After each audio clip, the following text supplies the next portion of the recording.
కనుమల అటవీ ప్రాంతంలోని ఒక మారుమూల లోయ. అక్కడ వృక్షగిరి అనే ఒక రహస్య గ్రామం ఉంది. కొన్ని వందల ఏళ్ల నాటి భారీ వృక్షాల కాండాల లోపల తొర్రలలోని గదులుగా మార్చుకుని జనం జీవిస్తూ ఉంటారు. ప్రకృతిని దైవంగా భావించే ఆ ఊరి ప్రజల జీవన శైలి చుట్టుపక్కల ప్రపంచానికి ఒక అద్భుతం. ఆ ఊరిలో కరెంట్ ఉండదు, నిప్పు వాడరు. కేవలం ప్రకృతి సిద్ధమైన వెలుగు, వెచ్చదనంతోనే వీరు జీవిస్తూ ఉంటారు.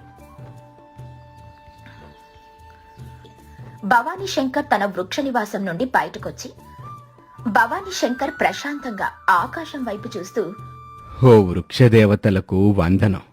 ఈ చైత్రమాసం తెల్లవారుజామున ఈ చల్లని గాలి మా ప్రాణాలకి నూతనోత్తేజాన్నిస్తుంది. భూమి మీద కాకుండా నీ కడుపులో మమ్మల్ని దాచుకుంటున్నందుకు మేమప్పటికీ నీకు రుణపడుంటాం. చూడు సత్యమ్మో, ఈ రోజు మంచు తెరలు విడిపోతుంటే చెట్లన్నీ స్నానం చేసి ముస్తాబైన దేవతల్లా ఉన్నాయి గదా. సత్యమ్మ లోపల నుండి ఒక వెదురు గ్లాసులో పచ్చని కషాయం పట్టుకొనొస్తూ, అవునండి, ఈ చెట్ల లోపల పడుకుంటే అమ్మ ఒడిలో నిద్రపోయినట్టుంటుంది. బయట ప్రపంచంలో ఎల్ల కోసం కొండలను పిండి చేస్తున్నాడట.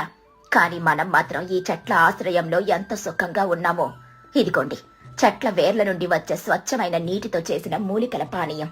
ఇది తాగితే రోజంతా ఒంట్లో సెగ ఉండదు. శివ అక్కడికొస్తాడు. అతను ఒక పెద్ద వెదురు పుట్టను మోస్తున్నాడు. అందులోని పచ్చని ఆకులు, రాలిన పండ్లు మరియు కొన్ని మెరిసే పువ్వులు ఉన్నాయి.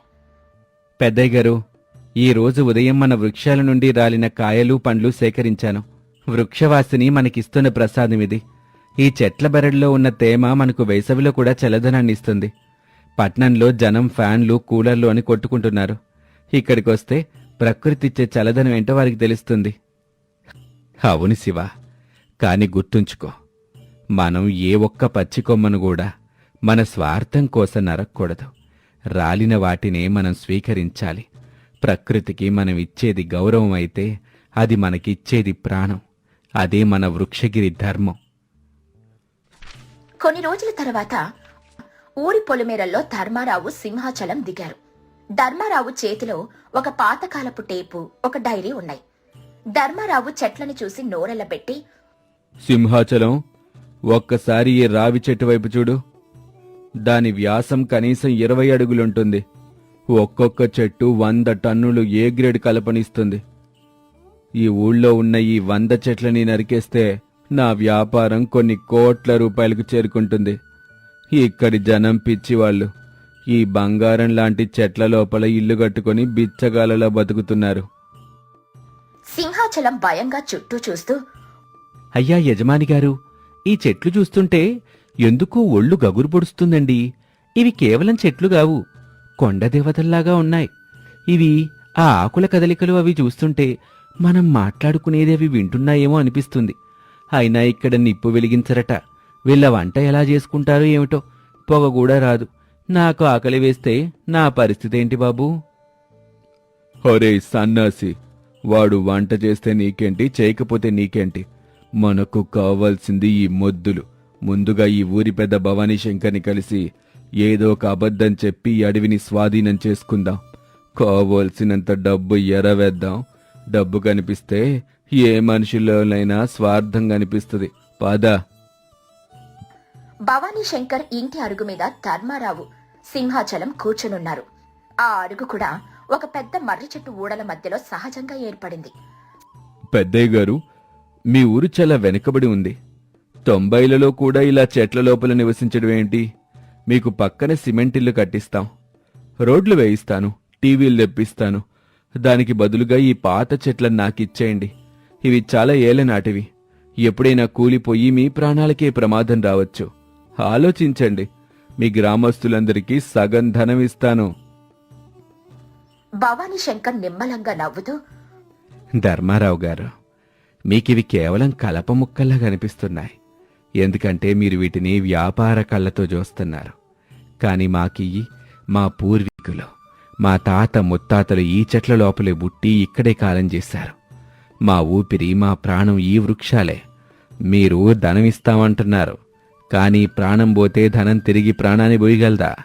ఇల్లు కూలిపోతే మళ్ళీ కట్టుకోవచ్చు, కానీ ఒక్క చెట్టు చచ్చిపోతే దాన్ని తిరిగి బతికించటానికి మనం 100 ఏళ్ల జీవితం సరిపోదు. ధర్మారావు కోపంగా గొంతు పెంచి, చూడండి భవానీ శంకర్ గారు, నేను మీకు మేలు చేయాలని చూస్తున్నాను. మర్యాదగా ఒప్పుకుంటే సరే, లేదంటే అధికారుల్ని తెచ్చి ఈ అడవిని ప్రభుత్వ పరంగా స్వాధీనం చేసుకుంటాను. నా దగ్గరంత పవర్ ఉంది, డబ్బుంది. మీలాంటి వాళ్ళ మాటలు ఇక్కడ సాగో. శివ కోపంగా ముందుకొచ్చి, అయ్యా, ఇక్కడ శాసనాలు చేసేది ప్రకృతి. మీ కండబలం, మీ కాగితాలు ఇక్కడ పనికిరావు. హింస ద్వారా సాధించేదేమీ లేదు. మా గ్రామంలో కత్తి వాడడం మాకు తెలీదు, ఎందుకంటే మాకెవరిని గాయపరచడం ఇష్టం లేదు. మీకు ఈ చెట్ల విలువ తెలియాలంటే ఈ ఒక్క రాత్రి మా ఆతిథ్యం స్వీకరించండి. అప్పుడు తెలుస్తుంది ఇవి కేవలం కలప కాదని, దేవతలని. ధర్మారావు సింహాచలం ఒక రాత్రి వృక్షగిరిలో ఉండాల్సి వస్తుంది. వారికి ఊరివారు ఒక పెద్ద తొర్ర లోపల గదిని కేటాయించారు. ఆ గది లోపల ఎక్కడా కరెంటు లేదు, కాని చెట్టు నుండి వచ్చే సహజమైన మెరుపు తీగలు వెలుగునిస్తున్నాయి. నిప్పు లేకపోయినా ఒక రకమైన వెచ్చదనం ఉంది. గది గోడలు మెత్తగా ఉన్నాయి. సింహాచలం గారెల బుట్ట తీస్తూ, అబ్బో యజమాని గారు, ఈ గది లోపల ఏదో హాయిగా ఉందండి. పరుపు లేకపోయినా నిద్రొచ్చేస్తుంది. ఆ చెట్టు లోపల నీళ్లు ప్రవహించే శబ్దం వింటుంటే మ్యూజిక్లా ఉంది. మన పట్నంలో ట్రాఫిక్ సౌండ్ కంటే ఇదే బావుంది బాబు. ఒక గారె తింటారా? ధర్మారావు విసుగ్గా ఆ గారెను పక్కకు నెట్టి, నిద్రపోరా సన్నాసి. రేపు పొద్దున్నే పట్నం నుండి నా మనుషుల్ని, రంపాలను పిలిపించి ఈ చెట్టు మొదలు నరికించేస్తాను. అప్పుడు తెలుస్తుంది దీని సంగీతమేంటో. వీళ్ళు నన్ను బెదిరిస్తున్నారు. రేపటితో ఈ వృక్షగిరి నామరూపం లేకుండా చేస్తాను. అర్ధరాత్రైంది. అకస్మాత్తుగా ధర్మారావుకు ఊపిరాడినట్టు అనిపించింది. అతను భయంతో లేచాడు. అతని చుట్టూ ఉన్న గదిలో గాలి నిలిచిపోయినట్టు అనిపించింది. అతను కిటికీ దగ్గరకు వెళ్లి చూశాడు.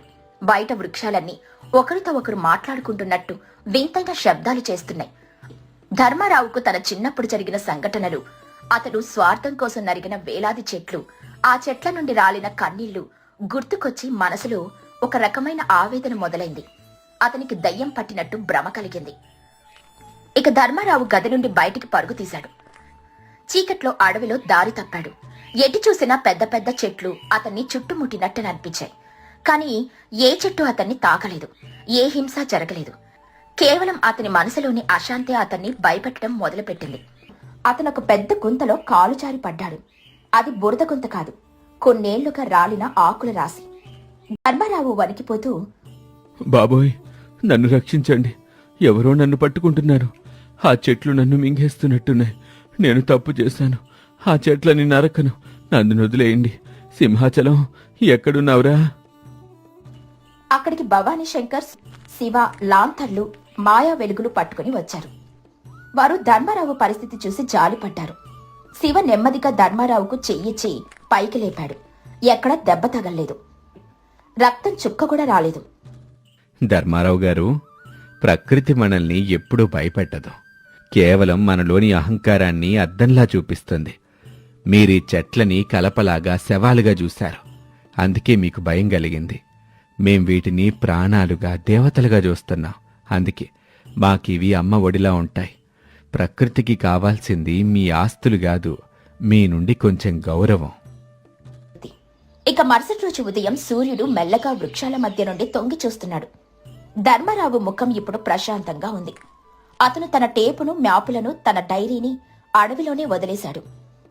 పెద్దయ్య గారు, చదువుకున్న నాకంటే ప్రకృతిని ప్రేమించే మీరు గొప్ప జ్ఞానులు. మనిషి బ్రతకటానికి పెద్ద పెద్ద మేడలు అవసరం లేదు. మంచి గాలి, చల్లటి నీడ, ప్రశాంతమైన మనసు ఉంటే చాలు అని అర్థమైంది. నేను చేసిన పాపాలకు ప్రాయశ్చిత్తంగా పట్నంలో నేను నరికిన చెట్ల స్థానంలో 10,000 మొక్కలు నాటిస్తాను. ఈ వృక్షగిరిని ఎప్పటికీ ఇలాగే ఉండనిస్తాను. నా కాంట్రాక్ట్లన్నీ రద్దు చేసుకుంటున్నాను. అయ్యా, మీరు మారటం చూసి నాకు చాలా సంతోషంగా ఉందండి. ఈ ఊళ్ళో ఆకుకూరల పప్పు, రాలిన పళ్ల భోజనం తింటే వచ్చే రుచి మా హోటల్ భోజనంలో లేదండి. ఇకపై నేను కూడా తోటమాలిగా మారిపోతాను. ఆ గారెలు కూడా ప్రకృతిగా ఇచ్చేశాను బాబు. ధర్మారావు గారు, మీరు మారటం అంటే ఒక మనిషి మారటం కాదు, ప్రకృతి పట్ల ఒక ఆలోచన మారటం. మా ఊళ్ళోకి ఎప్పుడైనా అతిథిగా రావచ్చు. ఇక్కడ ఉన్న ఇల్లు చెట్లకి భారం కావు. అవి చెట్లతో కలిసి బ్రతుకుతున్నాయి. వృక్షగిరిలో ఒక పండుగ వాతావరణం నెలకొంది. ఊరి ప్రజలందరూ భవానీ శంకర్ ఇంటి ముందు గుమికూడారు. ఎక్కడా నిప్పు వాడకుండానే ఊరి ప్రజలు సూర్యరశ్మితో వేడెక్కే నీటిని, సహజ సిద్ధమైన ఆహారాన్ని భుజిస్తూ హాయిగా గడుపుతున్నారు. ధర్మారావు ఇప్పుడు ఆ ఊరి అభివృద్ధికి, అంటే చెట్లను కాపాడడానికి తన వంతు సహాయం చేస్తున్నాడు. చూశారా, హింసతో సాధించలేనిది ప్రేమతో సాధ్యమైంది. కత్తి పట్టకుండానే, రక్తం చిందించకుండానే ఒక మనిషి మనసుని ప్రకృతి మార్చేసింది. అభివృద్ధంటే చెట్ల నరకటం కాదు, వాటితో కలిసి జీవించటం. అదే నిజమైన నాగరికత. నిజమే భవానీ శంకరు, ఈరోజు వృక్షగిరి విజయం పొందింది. ప్రకృతికి తలొంచినోడు ఎప్పుడు తలెత్తుకొని బతుకుతాడని ధర్మారావు నిరూపించాడు. ఆ దట్టమైన అడవిలో భారీ వృక్షాల మధ్యలో ఆనందంగా జీవిస్తున్న ప్రజలు కనిపిస్తారు. ప్రకృతి మరియు మనిషి మధ్య ఉండాల్సిన సమతుల్యతను ఆ గ్రామం నిరూపించింది. అహంకారం ఎప్పుడు ప్రకృతి ముందు తలవంచాల్సిందేనని, ఆత్మీయతే బంధాలను బలపరుస్తుందని ఆ పల్లెటూరి గాలి కూడా గుసగుసలాడుతోంది. ఈ కథలోని నీతేంటంటే, ప్రకృతి పరిరక్షణ. ప్రకృతి మనకు దైవంతో సమానం. మనం దాన్ని కాపాడితే అది మనల్ని కంటికి రెప్పలా కాపాడుతుంది.